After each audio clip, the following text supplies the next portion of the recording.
TV industry की famous actress Sudha Chandran के बारे में तो आप जानते ही होंगे, जो खूबसूरती, हुनर और हौसले की एक अच्छी मिसाल है।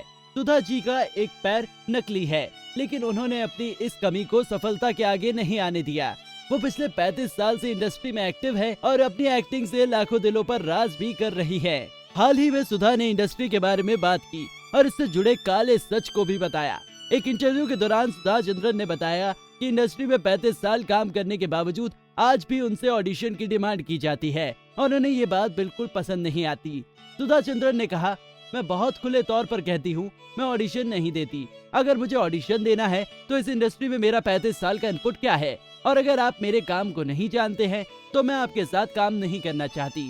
साथ ही सुधा चंद्रन ने बताया कि ऑडिशन के साथ साथ कभी कभी उनके लुक टेस्ट की भी डिमांड की जाती है। इसके बारे में बात करते हुए वो कहती है, कुछ लोग कहते हैं एक काम कीजिए ना, लुक टेस्ट दे दीजिए। मैंने कहा लुक टेस्ट क्या, मेरा चेहरा आपने देखा है। बता दें कि सुधा टीवी सीरियल ही नहीं बल्कि कई फिल्मों में भी काम कर चुकी हैं। लेकिन 35 साल पहले साल 1985 में रिलीज हुई फिल्म मयूरी से सुधा ने अपने करियर की शुरुआत की थी।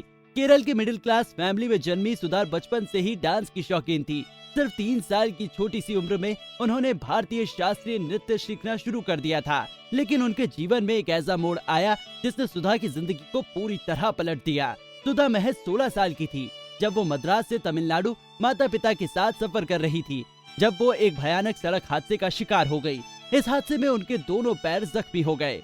उनका दाहिना पैर गैंग्रीन के चलते काटना पड़ा। ये समय सुधा के लिए काफी कठिनाइयों भरा था, लेकिन परिवार के साथ और सुधा की हिम्मत ने उन्हें संभाला। सुधा चलने फिरने को भी लचर हो गई थी। वहीं से उन्होंने आगे बढ़ने का फैसला लिया। वो जयपुर के डॉक्टर से मिली, जिनसे मिलने के बाद सुधा को सपने पूरे करने की उम्मीद की रोशनी दिखाई दी।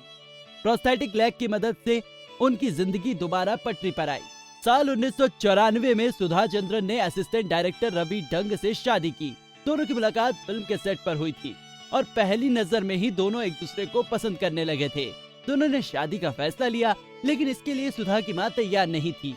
एक इंटरव्यू में सुधा ने बताया था कि उनकी मां नहीं चाहती थी कि वो अपनी कास्ट से बाहर व फिल्म इंडस्ट्री से जुड़े किसी शख्स से शादी करे। उनकी मां चाहती थी कि वो तमिल ब्राह्मण से शादी करे, लेकिन सुधा रवि से शादी करना चाहती थी, और वो भी अपनी मां के आशीर्वाद के साथ। सुधा ने किसी तरह अपनी मां को शादी के लिए मनाया। वर्क फ्रंट की बात करें तो सुधा इन दिनों वो नागिन 6 में नजर आ रही हैं। इससे पहले भी सुधा नागिन के कई सीजन का हिस्सा रह चुकी हैं। साथ ही वो तेलुगु इंडस्ट्री में भी काम कर रही हैं।